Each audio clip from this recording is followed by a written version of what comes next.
Ismijiet importanti fis-settur tal-enerġija se jkunu Malta l-konferenza li se ssir il-ħamis u l-ġimgħa.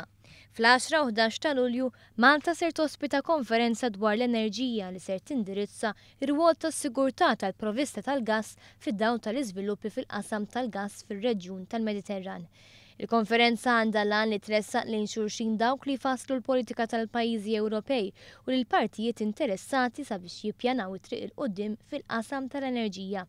Waqt din il-laqa, Malta ser tkun qed tieħu pożizzjoni prominenti fil-qasam tal-provvista tal-gass fil-Mediterran. Il-konferenza ser tikkonsisti f'żewġ sessjonijiet.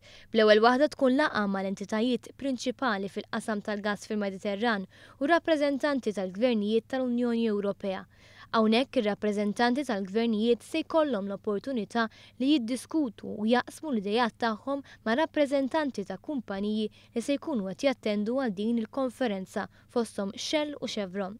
Filwaqt li fit-tieni parti, il-Ministri tal-Pajjiżi Ewropej u Mediterranji ser jiddiskutu l-mod li bih jista' jkun hemm aktar kooperazzjoni fil-qasam tal-enerġija. Fost il-kelliema ta' din il-konferenza hemm Bruno Le Caire li huwa CEO ta' Edison u għandu karriera twila fis-settur tal-enerġija u okkupa diversi karigi għolja f'kumpaniji ta' dan il-qasam.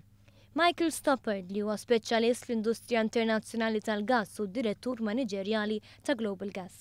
Kelliem ieħor huwa l-kap eżekuttiv ta' Sonatrach, il-kumpanija nazzjonali Alġerina fil-qasam tal-enerġija, Abdelhamid Zergwin. Il-partiċipazzjoni ta' dawn il-kelliem ta' diversi kumpaniji internazzjonali f'din l-industrija tixħed l-importanza strateġika ta' Malta fid-diskussjonijiet dwar il-ftehim bejn l-Ewropa u l-Mediterran fil-qasam tal-enerġija. Din il-konferenza tħabbret f'Marzu li għadda waqt laqgħa tal-Kunsill Ewropew fi Brussell.